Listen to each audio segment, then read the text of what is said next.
মূল্যবোধ ভেলু বা মূল্যবোধ এটা শব্দত ক'বলৈ গ'লে মূল্য বুজি পোৱা বা মূল্য উপলব্ধি কৰা।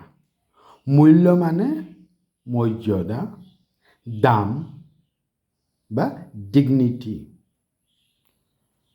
সেয়া আপোনাৰ নিজৰো হ'ব পাৰে, যাক আমি আত্মমৰ্যাদা বুলি কওঁ বা আত্মমূল্যবোধ। আনৰ হ'ব পাৰে, শ্ৰমৰ হ'ব পাৰে, দানৰ হ'ব পাৰে। মূল্য বা মৰ্যাদা বস্তুগত হ'বও পাৰে, গুণগত হ'বও পাৰে, নৈতিকো হ'ব পাৰে, আধ্যাত্মিকো হ'ব পাৰে, সামাজিক হ'বও পাৰে, সাংস্কৃতিক হ'বও পাৰে।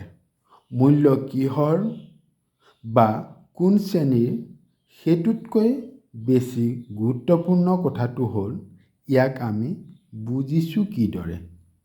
মূল্য তুলনামূলক নহয়, কিন্তু মূল্য সময় সাপেক্ষ।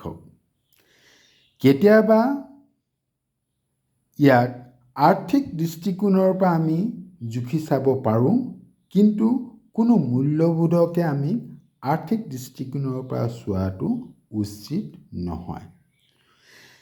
কেতিয়াবা আৰ্থিক বা ব্যৱহাৰিক দৃষ্টিভংগীৰে চালে তেনে সামান্য যেন লগা বস্তু বা গুণৰ মূল্য হয়তো সকলোতকৈ বেছি হ'ব পাৰে।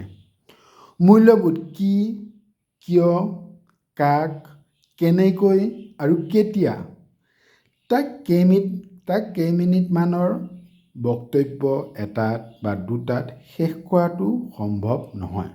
কিন্তু প্ৰকৃতাৰ্থত মূল্যবোধ কি তাক আমি ভেলুছত থকা বৰ্ণকেইটাৰ তাৎপৰ্য উপলব্ধি কৰিলেই এটা সম্যক ধাৰণা লাভ কৰিবলৈ সক্ষম হ'ম। ভেলুছত থকা শব্দকেইটা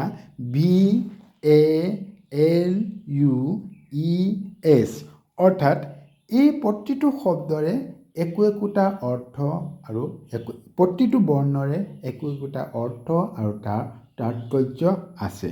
চাওঁচোন, বৰ্ণগত অৰ্থ আমি উপলব্ধি কৰোঁ। ভি মানে হ'ল ভিজন, অৰ্থাৎ দৃষ্টিভংগী বা দূৰদৃষ্টি। এ মানে হ'ল এপ্ৰিচিয়েশ্যন বা উপলব্ধি। এল মানে হ'ল লয়েলটি, অৰ্থাৎ আনুগত্যতা বা লাভ, ভাল পোৱা বুলিও আমি ক'ব পাৰোঁ। ইউ মানে হ'ল ইউটিলিটি, প্ৰয়োগ বা আণ্ডাৰষ্টেণ্ডিং, বোধ, বুজি পোৱা। ই মানে হ'ল এনলাইটমেণ্ট বা এক্সাইটমেণ্ট, অৰ্থাৎ সচেতনতা বা সজাগ হোৱা বা এক্সাইটমেণ্ট মানে উত্তেজনা। এছ মানে চেনচিবিলিটি এণ্ড চিনচিয়াৰিটি, অৰ্থাৎ সংবেদনশীলতা বা আন্তৰিকতা।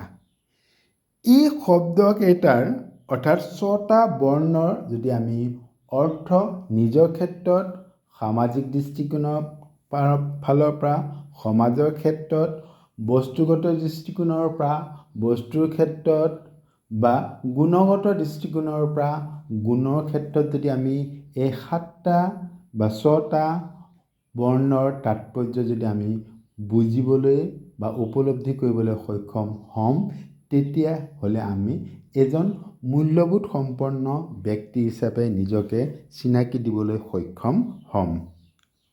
মূল্যবোধ কি বা ইয়াক কেনেকৈ আহৰণ কৰিব পাৰি বা কেনেকৈ সংৰক্ষণ কৰিব পাৰি বা কেনেকৈ উপলব্ধি কৰিব পাৰি, সেইটো কেৱল মাত্ৰ ব্যক্তিৰ নিজস্ব চিন্তাধাৰা বা বিচাৰভংগীৰ ওপৰত নিৰ্ভৰ কৰে।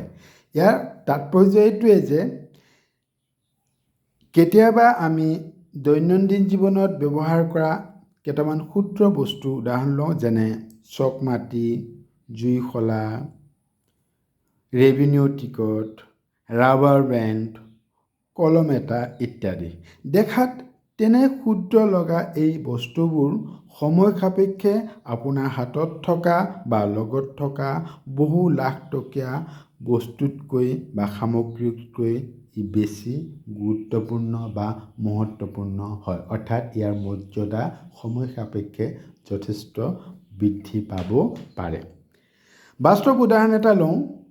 এই উদাহৰণৰ পৰাই আমি মূল্যবোধ কি বা বস্তুৰ প্ৰতি বা গুণৰ প্ৰতি মৰ্যাদা প্ৰদান কৰিলে কি হয় সেই বিষয়ে আমি সুন্দৰকৈ উপলব্ধি কৰিবলৈ হয়তো সক্ষম হওঁ। মোৰ নিজৰ বাস্তৱ জীৱনৰ অভিজ্ঞতা এটা আপোনালোকৰ ওচৰত শ্বেয়াৰ কৰিব বিচাৰিছোঁ। এইটো হ'ব প্ৰায় 1999 চনৰ ডিচেম্বৰ মাহৰ ঘটনা। আমি স্নাতক পৰ্যায়ত পঢ়ি থকা বা অধ্যয়নৰত অৱস্থাত প্ৰায় 50জন ছাত্ৰ ছাত্ৰী এক দুৰ্গম চাপৰি অঞ্চললৈ বনভোজৰ বাবে গৈছিলোঁ। সকলো বজাৰ সমাৰ হৈ গ'ল। বাছ এখন ৰিজাৰ্ভ কৰি ল'লোঁ। বাজেট প্ৰস্তুত হৈ গ'ল। আমি বজাৰ সমাৰ কৰি বাছত উঠিলোঁ। জনশূন্য পথেৰে প্ৰায় 60 কিলোমিটাৰ গৈ নিৰ্দিষ্ট স্থানত আমি উপস্থিত হ'লোঁ। সকলো ঠিকে আছিল।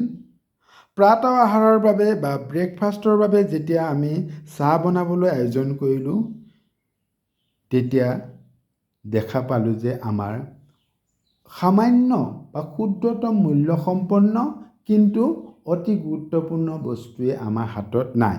অৰ্থাৎ আমি সেই বনভোজৰ বাবে প্ৰায় 15,000 টকাৰ তেতিয়াৰে 15,000 টকাৰ বাজেট প্ৰস্তুত কৰিছিলোঁ, কিন্তু আমাৰ হাতত নাছিলে তেতিয়াৰ মূল্য মাত্ৰ 50 পইচাৰ জুই শলা এটা। এতিয়া চাওক, 15,000 টকীয়া বাজেটে ঠাই নাপালে 50 পইচাৰ এটা জুই শলাই। এতিয়া কি হ'ব? নাই কোনো দোকান পোহাৰ, দুৰ্গম অঞ্চল, নাই কোনো আন ব্যক্তি। প্ৰায় 30-35 কিলোমিটাৰ বাট বাছেৰে পিছুৱাই আহি এটা সৰু দোকানৰ পৰা এটকা দি এটা জুই শলা কিনিলোঁ। সেই বনভোজৰ ব্যৱস্থাপনাৰ অংশীদাৰ মই নিজে হোৱাৰ বাবে পিছত তুলনা কৰি চালোঁ যে সেই এটকীয়া জুই শলাৰ বাবে আমি প্ৰায় 2,000 টকা খৰচ কৰিবলগীয়া হ'ল। এই অভিজ্ঞতাই মোক মূল্যবোধৰ যি শিক্ষা দিলে সেয়া হয়তো মই মূল্যবোধ সম্পৰ্কে 10খন কিতাপ বা আজীৱন যদি পঢ়ি থাকিলেও কোনো কিতাপতে হয়তো নাপালোহেঁতেন। গতিকে সময় সাপেক্ষে ক্ষুদ্ৰতকৈ ক্ষুদ্ৰ বস্তু এটা যে কিমান বেছি মূল্যৱান হ'ব পাৰে, সেই সকলো কথাখিনি আমি এই উদাহৰণৰ পৰা স্পষ্টকৈ বুজিবলৈ সক্ষম হৈছোঁ। সকলোকে ধন্যবাদ জনাইছোঁ। সকলো কুশলে থাকক, সকলো মংগলে থাকক।